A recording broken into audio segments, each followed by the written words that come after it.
Okay, let's see what this thing's made of.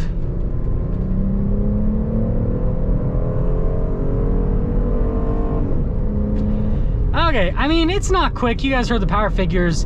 That being said though, hey everyone, it's Ben Hardy here, and in today's video, we're reviewing the original Porsche Cayenne, which is secretly the coolest off-roader. Before we get into the video though, a huge shout out and thank you to the BMW of Pleasant Grove, Utah for giving me some time with this Porsche Cayenne. I'm going to include a link to their inventory in the description down below where you can check this one out. It is available for sale. Make sure that you ask for Brendan. And something that's awesome about the BMW of Pleasant Grove is they do not charge over MSRP for any of their new BMW products. So whether you're looking for an interesting pre-owned vehicle like this Cayenne or a new BMW, definitely check them out. Ask for Brendan. Let's get into the video.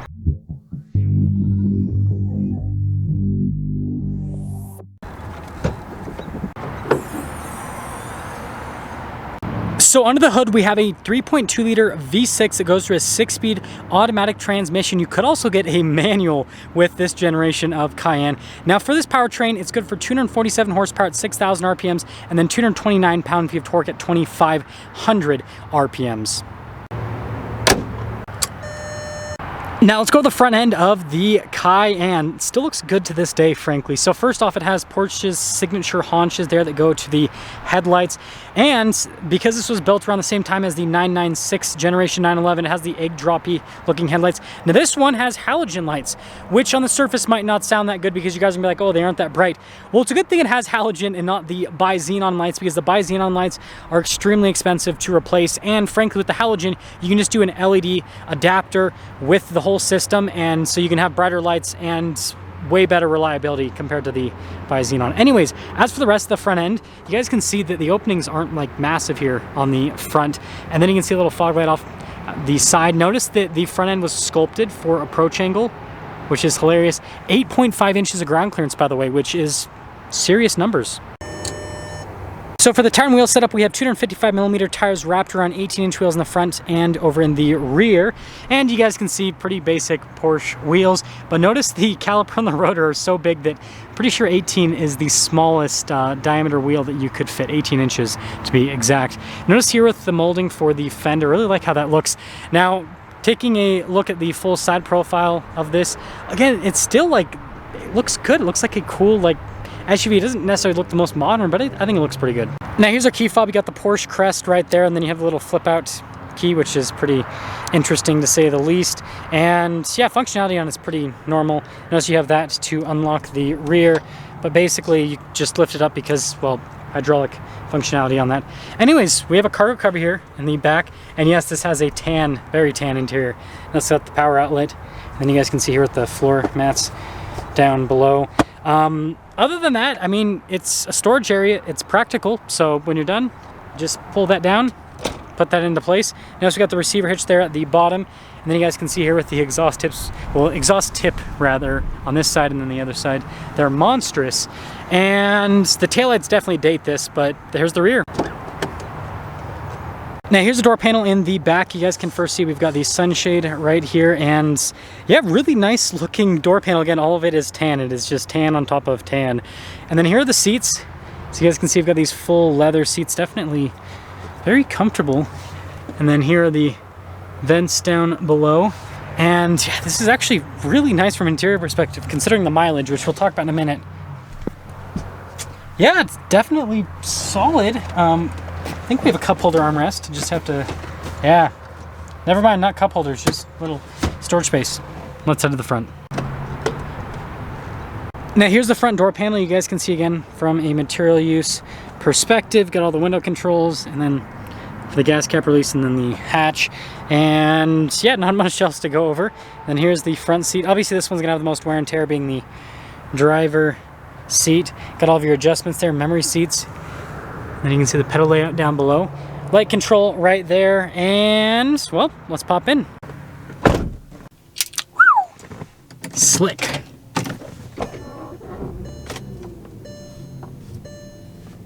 So here is the steering wheel for the Cayenne, and yeah, it definitely takes me back. It's got the weird triangle Porsche steering wheel. You've got like the plus, the minus for the Tiptronic 6-speed, and yeah, I mean, for the generation this was in, it was pretty practical. Of course, we still have a turn signal stock and a windshield wiper stock, Porsche would be crazy enough to get rid of that.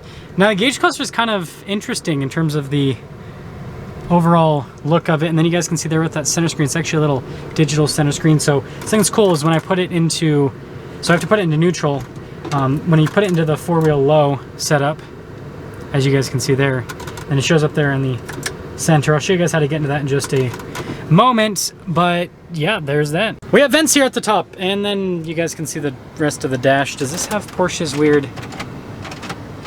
It's locked. I was gonna say, does it have weird cup holders, but I guess that it's locked. I do have the key, so I guess I could just put that in. But anyways, over here, we've got heated seats, we've got the radio set up, and then you guys can see dual zone climate controls down below, and then we have the shifter for the 6-speed automatic. We have grab handles because this is an off-roader, right? And then you just you have to be in neutral, but you just push this up to basically go into the 4-wheel low, and then down is for your street mode. That's why it has those street on it. So don't use this if you're driving on the street, obviously. A couple cup holders, and then center console. I think it opens up at the bottom. Yeah, it's like a weird double center console. Okay, then the last thing up here at the top is we have a sunroof, and you twist this dial to like use it. This is like the fastest responding, most interesting sunroof situation I've ever seen in my life. And other than that, it's just a tan headliner, so there's not much else to go over. Now, if you want the most up-to-date pricing on this Cayenne, then check out BMW of Pleasant Grove's website in the description down below. And guess what? 162,083 miles, yes. And this thing is still running strong and looks this good. Let's drive it.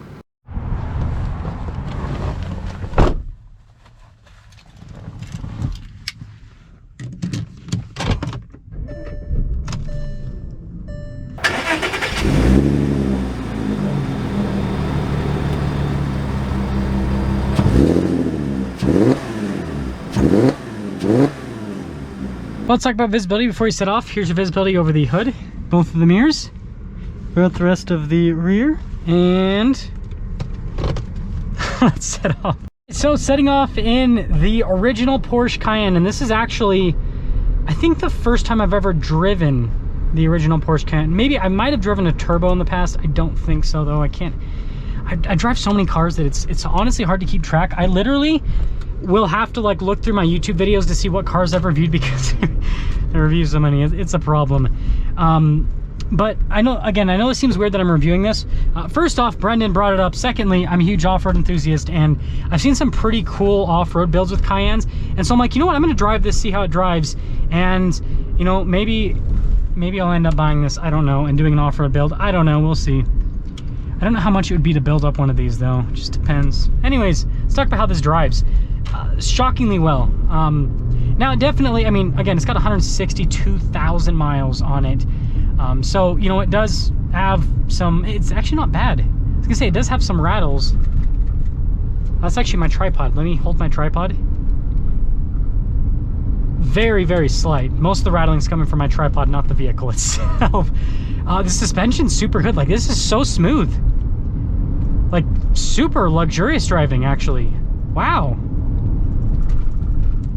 Now, it doesn't have the same level of damping that you feel in modern vehicles when you go over bumps. It seems like the shocks just aren't quite there with this. But again, you gotta give it a break. This is like, what, 2005, 17 years old or whatever. Yeah, even over that, honestly, like, I would have to say that, you know, this pretty much beats out any like car under $50,000 from a suspension standpoint. Brand new car. The only cars that beat this out are more expensive vehicles or vehicles with air suspension, frankly. That's interesting. Okay, let's see what this thing's made of.